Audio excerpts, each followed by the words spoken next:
saya mengamati ya dan menyayangkan bagaimana proses penegakan hukum itu isinya itu narasi, kesaksian-kesaksian sepihak, kemudian dirangkai, didukung oleh kesaksian ahli yang melacurkan dirinya untuk keilmuannya untuk membebek sesuatu yang sebenarnya nggak di luar nalar gitu loh. Udah jadilah suatu skenario ya, case building, ya sudah dituduhkan kepada siapa saja. Itu yang menurut saya sangat-sangat menyedihkan ya. Kalau misalnya orang itu masih ada iman itu pasti nggak bisa tidur itu, pusar, gelisah gitu kan. Saya juga bingung gitu loh. Orang kita ada utang aja pusing kan gitu kan. Nah ini ada utang nyawa gitu loh. Kok bisa santai? Bahkan kita sujud syukur gitu loh. Saya kadang geleng-geleng gitu, luar biasa gitu. Apa doktrinnya dan juga pembelajaran model apa yang membuat manusia-manusia itu setega itu gitu loh. Dan itu yang dirasakan juga oleh pihak keluarga. Kan sudah kita katakan, kalau misalnya memang ingin menyadari kesalahan dan bertaubat, bukan begitu. Sampaikan permintaan maafnya, jelaskan apa yang terjadi, selesai. Kita tidak butuh materi dari keluarga berpendapat seperti itu. Tapi kalau cara-cara sembunyi-sembunyi kayak maling gitu, habis nyolong terus ngembaliin 1-2 perak gitu ya, menurut saya cara-cara yang jalurnya setan juga itu, seperti itu.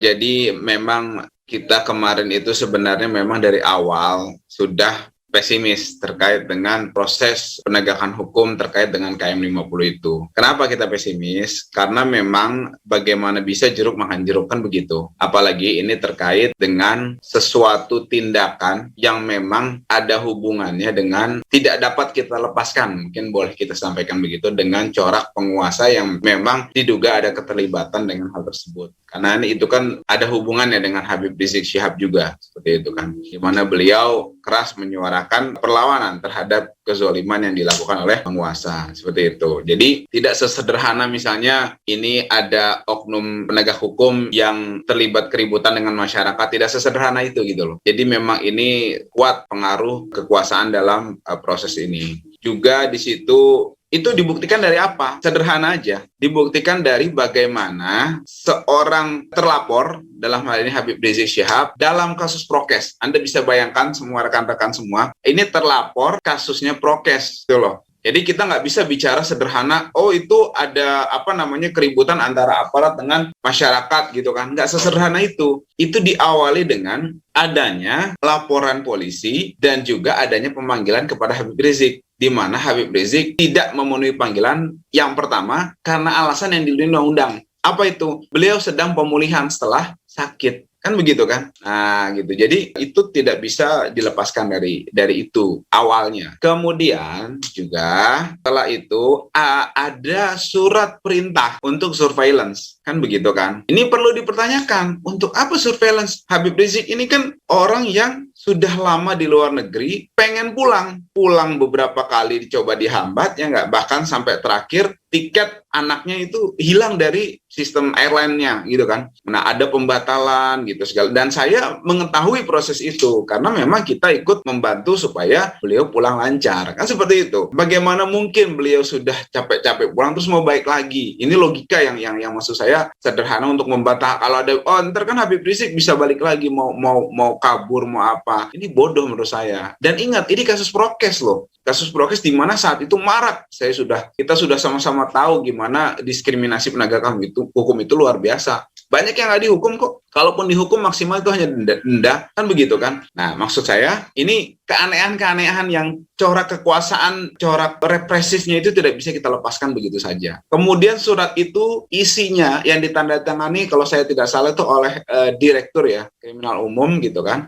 Nah, Apa urusannya sekarang prokes baru panggilan pertama sampai di surveillance? Apa urusannya? Oh, kemudian katanya alasannya itu mau mengantisipasi adanya pergerakan massa ke Jakarta. Ingat, waktu itu Habib Rizik itu mau keluar, mau ke Karawang. Jadi nggak jelas gitu loh, semua argumen ini terbantahkan. Kalau misalnya mau ngerahkan massa ke Jakarta, logikanya kemana? Habib Rizik kemana? Karena ke Jakarta. Ini dari Sentul, beliau mau ke Karawang. Perjalanan jelas lewat lewat tol Cikampek ke arah Karawang. Gimana bisa memobilisasi massa gitu kan? Dan beliau di situ sama keluarganya, ada bayi, ya, ada anak-anak kecil. Mobilisasi massa model apa? Apa ada bayi diajak demo? Kan begitu kan? Nah, jadi memang ini sudah sangat luar biasa keanehan-keanehannya gitu kan. Nah, kemudian dalam surveillance itu mereka kan apa protap surveillance? Ada tuh di Perkap. Saya bacakan ringkasnya aja. Surveillance itu memantau, ya, menguntit, kemudian dari jauh lah gitu kan maksudnya. Tidak bersinggungan dengan yang bersangkutan. Ini enggak, mereka mepet-mepet. Kan ada di kronologis, nanti kita dengar dari Pak Marwan. Bahkan di pintu tol Cikunir, Habib Habib Hanif sempat diprovokasi, ya, ada orang mengeluarkan jari tengahnya menunjuk-nunjuk ke Habib Hanif, ke mobilnya Habib Hanif. Apa ini namanya surveillance? Gitu loh. Jadi kita coba lihat secara komprehensif gitu loh. Nah, kemudian dalam pelaksanaannya, implementasinya, katanya ada tindakan terukur karena petugas diancam. Loh, mana kita tahu waktu itu mereka itu petugas. Orang sampai jam 12 siang besoknya kita dari pihak Habib Rizik dan keluarga serta rombongan nggak ada yang tahu kok. Makanya konferensi pers, makanya buat press release bahwa kehilangan. Nah, kalau waktu itu mereka ngasih tahu ada seragam minimal mobilnya polisi, kan nggak mungkin seperti itu. Dan itu melanggar protap, katanya surveillance. Kok jadi ini gitu loh. Jadi memperlihatkan jati dirinya. Ini keganjilan yang menurut saya aneh. Akhirnya banyaklah kesimpulan orang-orang itu yang mengatakan, ya, kebelakangan ini ya, terkait dengan bebasnya terduga pelaku itu, yang mau dibunuh di penjara, sang pembunuhnya malah dibebaskan gitu loh. Ini orang melihat jernih aja seperti itu kan. Karena memang ada ancaman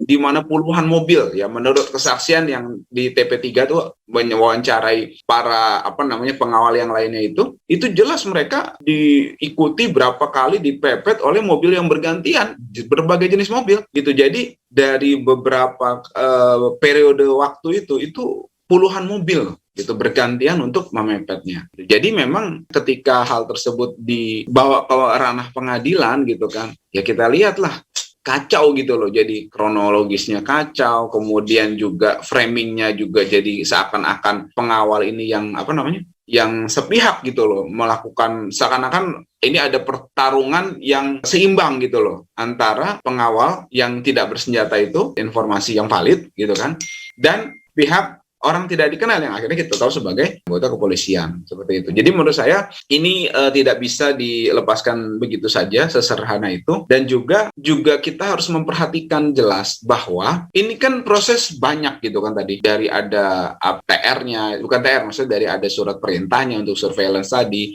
kemudian dari personel yang banyak tadi puluhan mobil. Lah kok cuma 2? Kemana yang lainnya gitu loh? Apa itu bisa diwakili oleh 2 orang itu? Itulah yang menyebabkan proses-proses ini yang juga, saya mau sampaikan juga, di situ ada katanya laskar yang membawa senjata gitu kan, informasinya gitu. Nah, itu apa di persidangan dicek gitu kan, senjatanya siapa, atau di pemeriksaan kepolisian lah, senjatanya siapa yang bawa senjata waktu itu yang memang dituduh seperti itu, dari mana asal usulnya. Kalau memang rakitan kan bisa dicek tuh ininya kan, pelurunya kan terdaftar tuh, bisa dicek tuh setahu saya kan. Kemudian kalau memang resmi deh siapa pemiliknya, ini nggak jelas, buram semuanya, hanya sederhana berdasarkan narasi. Nah, inilah yang saya sangat sesalkan.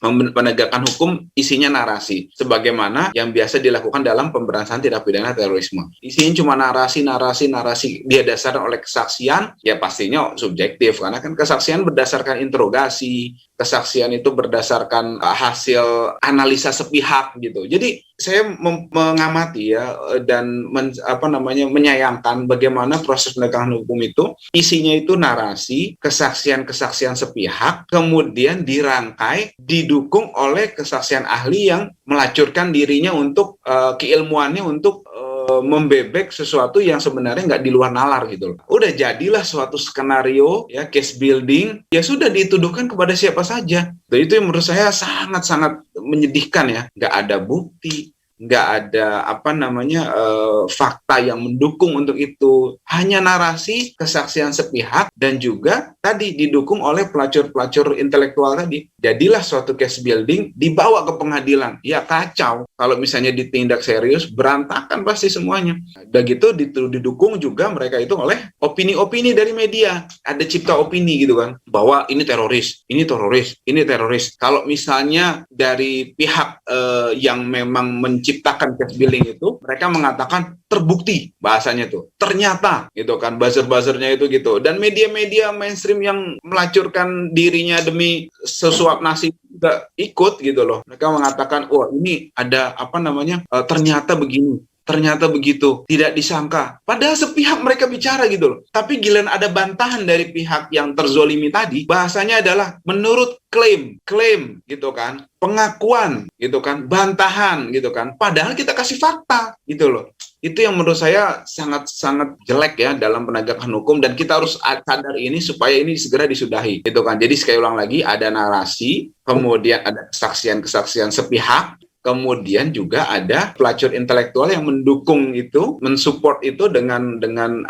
ocehan-ocehan yang nggak jelas itu, dengan klaim-klaim nggak jelas itu, ditambah dengan ya di backing sama cipta opini dari media-media ya pembohong, media-media penipu gitu kan. Jadilah suatu case building yang itu diterapkan di mana-mana, terutama dari tindak pidana terorisme, dan juga yang kami menduga yang termasuk yang KM50 ini. Seperti itu. Jadi itu yang sangat kita sayangkan, tidak komprehensif, tidak menyeluruh gitu kan. Nah, akhirnya ada yang menganggap ya ini pengadilan dagelan, lucu-lucuan aja gitu kan. Ini untuk menjustifikasi ya, sekali lagi bebasnya ini dugaan kita tambah kuat gitu loh. Tuduhan kita tambah kuat bahwa ini sebenarnya pengadilan untuk menjustifikasi pembunuhan itu, sehingga menutup semua ini karena kan sudah diputus bebas gitu kan. Ini juga membuat keterlibatan berbagai pihak yang sangat mungkin terlibat, karena kan nggak mungkin orang itu aja udah ada surat perintahnya. Lah kok bisa yang memerintahkan nggak kena gitu kan? Apa ininya gitu kan. Terus yang bersangkutan tidak ditahan. Ini kan sudah jelas arahnya. Ini mau kemana nih gitu kan. Makanya kita pesimis gitu loh. Tapi tetap segala peluang kita maksimalkan untuk keadilan ya, apa yang kita bisa pada saat ini, karena kan rezim berganti, masa berganti ya kan. Ada digilirkan oleh Allah Subhanahu wa taala insyaallah nantinya. Makanya kita harus tetap maksimalkan dan tetap kita suarakan, karena jangan kita menjadi setan-setan bisu yang diam terhadap segala kemungkaran yang ada, seperti itu. Jadi dan saya dengar kemarin itu pihak Jaksa sudah kasasi putusan tersebut. Ya lagi-lagi kita terus bermohon kepada Allah dan berusaha maksimal, kita terus suarakan, kita berisik terhadap kemungkaran ini supaya tidak ada kesempatan dari para zolimun itu untuk berbuat sesukanya lebih jauh lagi. Gimana orang segini lah. Kita lihat inilah kasus penipuan yang inflator itu ya, yang binary options itu kan. Itu kan semua dicek. Ada dia dapat dari mana, yang terima uang juga siapa gitu kan. Siapa aja yang bekerja sama dia. Apa dia. Serius banget gitu loh maksudnya. Sebenarnya harusnya seperti ini gitu loh. Gak mungkin gitu loh penegak hukum itu sesederhana itu kan. Ini kita cuma tahu 2 orang itu ya, berkutat di 2 orang itu aja. Padahal proses itu udah saya jelaskan tadi dari awal gitu kan. Ini nggak bisa dilepaskan dari Habib Rizik, seorang terlapor kasus prokes baru dipanggil sekali. Itu dimulai dari situ. Kemudian ada surat untuk perintah untuk melakukan surveillance. Ada suratnya loh, gitu kan. Dan kalau surveillance itu kan udah jelas, nggak boleh ada sentuhan. Kalau bisa jangan tahu kan yang di surveillance itu. Pepet-pepet gimana surveillance? Kalau ada kesalahan prosedur di situ, masa cuma 2 orang yang tanggung jawab? Yang lain gimana tanggung jawabnya? Itu kan rentetan. Akhirnya membuat adanya baku tembak lah, kasarnya begitu kan menurut mereka. Ayolah bolehlah kita ikutin misalnya baku tembak. Nah tapi gimana untuk proses kesananya? Harusnya kan ada tuh proses di situ yang memang diperiksa, diselidiki, disidik gitu kan. Ini enggak cuma 2 orang itu berkutat bahwa mereka rebutan. Lah kok kayak kita ini kayak orang bodoh gitu loh, rebutan. Semuanya kena di situ. Gitu kan. Itu juga mesti dicek gitu loh kan. Nah, ini nggak bisa kita sederhana itu. Ini masalah nyawa gitu kan. Dan kita masyarakat Indonesia nggak bodoh, benar nggak bodoh gitu kan. Kita ini smart semuanya insya Allah. Dan ya nanti kita lihatlah memang proses selanjutnya. Demikian. Bang Aziz, apa sih yang dirasakan oleh keluarga 6 Laskar Syuhada itu sampai sekarang ini? Ya, yang jelas mereka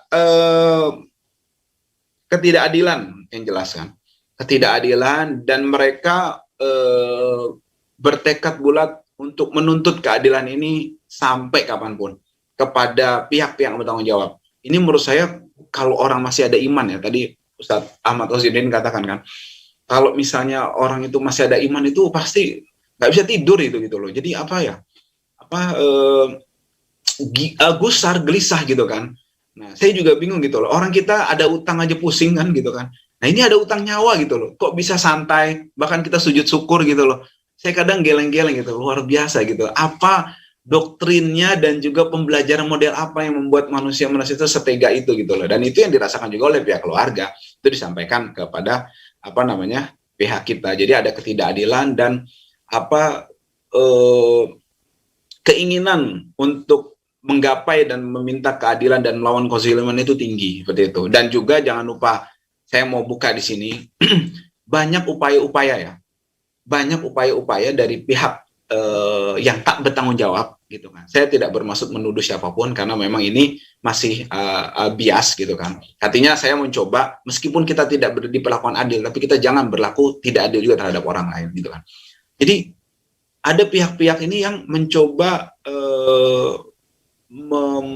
membeli keluarga itu dengan membayar mereka, berbuat baik kepada mereka, dan ada oknum-oknum yang dari institusi yang terlibat dalam proses itu, gitu kan? Di mana saya waktu itu menemani keluarga itu untuk mengembalikan itu, gitu kan? Karena kita tahunya setelah kita cek ternyata memang dia bukan pengusaha gitu kan, atau bukan orang yang memang punya kapasitas selain dari pihak yang bertanggung jawab tadi gitu kan. Ternyata kita cek ternyata orang dari oknum tersebut gitu kan. Akhirnya kita kembalikan gitu kan, seperti itu. Jadi ada upaya untuk membeli keluarga itu udahlah, untuk menyudahi ini.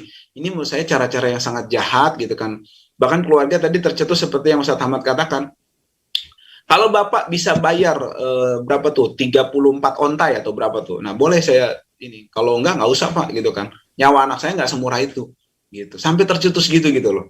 Nah, artinya ini cara-cara yang keliru gitu kan. Kan sudah kita katakan kalau misalnya memang ingin menyadari kesalahan dan bertaubat, bukan begitu.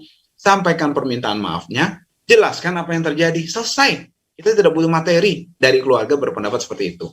Gitu. Tapi kalau cara-cara sembunyi-sembunyi kayak maling gitu, habis nyolong terus ngembaliin 1-2 perak gitu ya, menurut saya cara-cara yang setan, jalurnya setan juga itu, seperti itu. Jadi tidak adilan dan juga proses untuk menuntut keadilan itu tinggi, Mas Selamat.